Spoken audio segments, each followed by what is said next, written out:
everyone, and welcome back. So we have made it to Royal Caribbean's perfect day at CocoCay. And as we step off the ship, we take in that view. Waves are crashing, that crystal clear water, and that long yet colorful pier welcoming us to the island.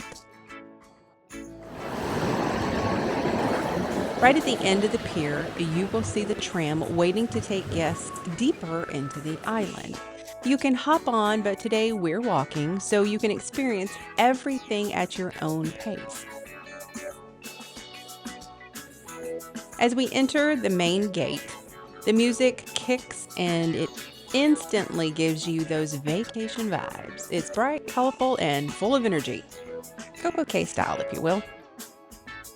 Up ahead is the iconic water park tower, hard to miss, and right beside it, the huge kids splash area.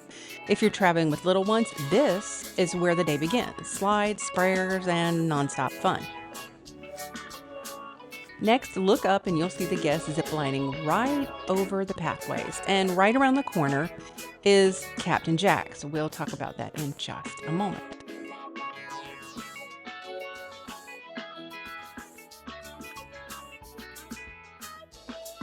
First, I want to address CocoCay as a whole. For those of you that have been cruising for a while, you probably remember having to tender into this port.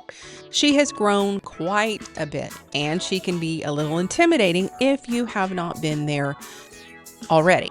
With that being said, if you come in and you go to the right, that is Hideaway Beach, that is the private area and the adult area that you can pay for to be on that side of the island. Before you get there, though, there's this beautiful picture that you can take of the ships in the distance. It was a really pretty day that day, so I got a few great shots. If you come back the other direction, you will be at the kids park and then the food and the oasis, and everything is going to be to the left. Coming back to Captain Jack's, though, that is the very first place that you see when you come into the private island. When you come into the left here and right around the corner is Captain Jack's, and this spot is not included. It's kind of a pay-as-you-go, but the wings and the drinks are super popular. If you keep walking deeper, though, into the island, you'll hit the included food spots. These are part of your cruise fare, no extra charge. I will give you a tip in just a few moments on how to find these, so stay tuned for that.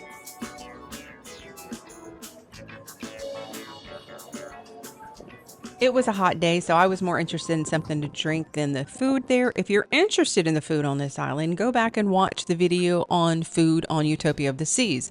I include that there, and I walk you through the food so that you can kind of get an idea of what you may or may not want to eat while you're there on the island.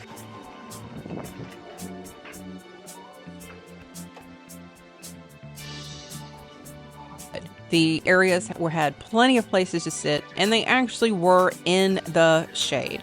So that helped a lot, being able to have a place to sit. We got a really cool view while sitting here. I wasn't expecting it, but it was very nice. The zip line goes right through here. So if you're wanting, let's say, a show while you're eating, or maybe just something to kind of keep you occupied or someone else occupied, it's a great little area. And this is that first seating area that you'll come to that has the zip line going right over it, and you'll see the landing right through the trees if that's something that interests you. You can also see one of the pools in the beach areas here as well. Walking away from this area, you'll see from the tower where it's located, there's restrooms here, there's sinks here. That seems to be the same way all throughout the island, so I think it's laid out very well.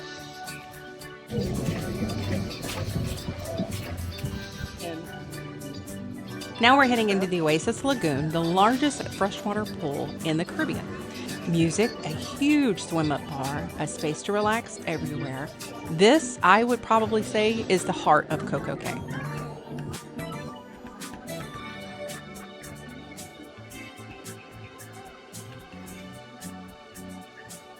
There were 2 ships in port this day, so if that gives you any idea of being able to see how full the pool is, how the chairs are occupied or not occupied.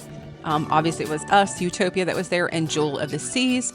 So you had a good amount of people there. And to me, it looked pretty good. There wasn't a huge amount of people. And there seemed to be chairs, maybe not the exact one you want, but there were chairs and places to sit in just about every location. Even though I will admit, to me, it was very easy to get turned around if you weren't paying attention. I tend to look through a lens of a camera, so it was easy for me to get turned around. It only took me just a moment to realize where I was, whether it was looking at the ship in the distance or reading the signs that are located just about everywhere on the island. You can very quickly get your bearings and know where you're at. Just look for the tower, look for the signs, or look for the ship. Okay, so about the tip in finding the food. Look for these kite flags that are above each of the included locations in the distance. I just happened to notice one and then look in the distance at where the other location that we came from was, and sure enough, there was one on top of that one as well. So if you're amongst that very large island, look about, look for those flags, and that's where your food location is located. From here, we make our way toward the beach, soft sand, calm water, everything you want in a beach day. There's also a row of island shops where you can pick up some souvenirs, shirts, and handmade items. How are you? Good.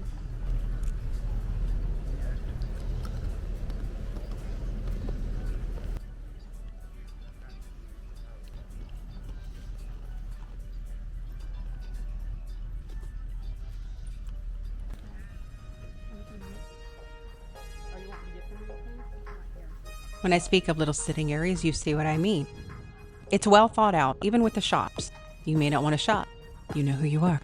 There's a nice place for you to sit in the shade and not have to just stand there. These little places are pretty much throughout the island. Little nooks, little crannies, little areas to sit. Maybe if that's you, read a book or just chill out. There's places everywhere. I found that unique. I found that kind of quaint, if you will. It's not just about forcing you into the very busy areas. It's about the flow to and from those areas that allows you to sit down, kick back. Maybe you want to be close to the area because friends or family are hanging out there, but you just kind of want some time with your significant other or maybe just yourself. And there's those areas to visit as well. This seemed to be the most popular area here at this particular beach. You can see in the distance work being done. You can also see the ships off to the left, so you can kind of get an idea of the distance and how far away you are and how big this island really is. There were plenty of places to sit, at least from what I saw. It looked very busy, I will give you that. I don't think you're going to just walk up and grab an umbrella and a chair or anything, right out.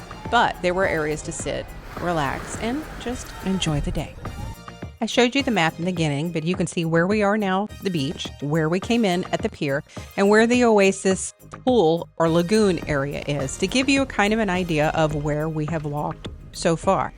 We will continue past the beach area that I just showed you and down towards the end where the other eating area is, and then we'll make our way back to the pier.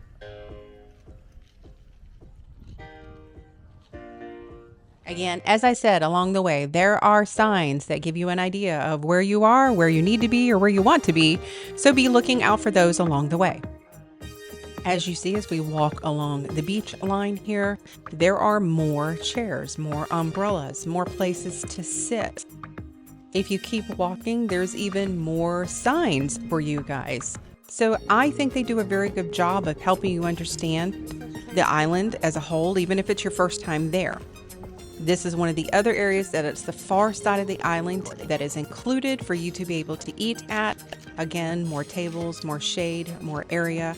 So I think all in all, they do a very good job, just like they do on the ships, of keeping the thousands of people in separate areas or spread out enough that everyone doesn't feel like they're completely on top of each other. In walking along this area, you can see the sinks, which there are outside the food area, inside the food area. So even though you're not on the ship, Washi is still there making sure that you are doing what you need to prior to eating. You can get an idea of the layout here of the food areas, how large they are. They have 2 separate beverage areas and kind of does a very good job of keeping everybody spread out throughout the food areas. At this point, I was headed back to the ship. I had done the full circle. I am back on the main drag here. and saw the tower ahead, but just wanted to make sure, what's the quickest way to get back to the ship? Tram to go back to the ship. Okay, to go back to the ship, to go back straight out, past the bridge and go out, then past the boat and go to the next side. Because there are 3 stations. There are one to carry on the ship, one to either way, and go back to the ship. So I need to go. Okay, thank you. Most welcome. Most welcome. Did you catch that? Thank you, Peter. Thank you for being approachable, and thank you for helping me make sure I'm taking the most efficient way back to the ship so that everybody gets the right idea. Hopefully, anyway.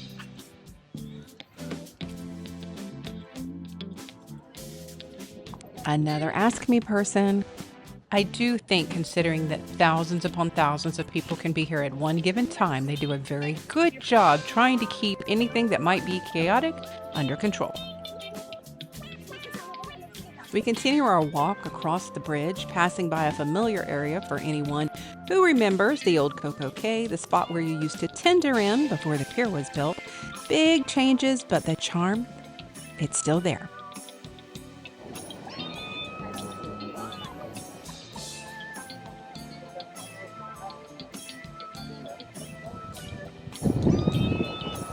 It was a breezy day and it was a beautiful view. And like I said, there's places to sit pretty much all throughout the island. So you should not have a problem if that's something that maybe you can't get around as easy as you would like. There are places to just stop and sit along the way.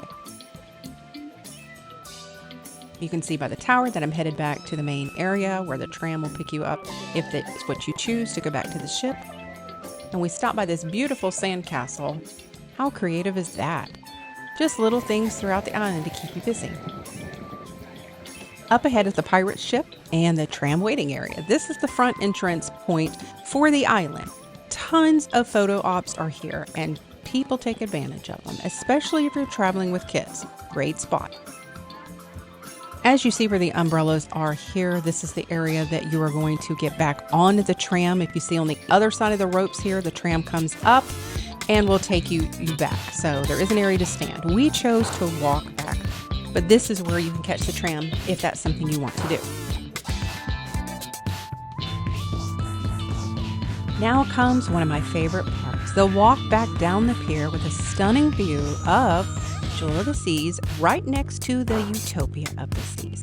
2 amazing ships side by side. To know that I had just got off the Jewel and now I'm on the Utopia, it was really cool to see them side by side.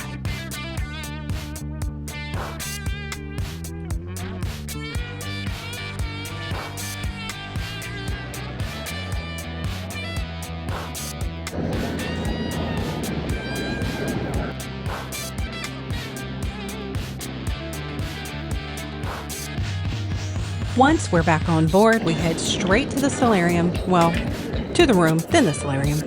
Cool, quiet, relaxing, and nothing beats ending the day with a refreshing mango smoothie.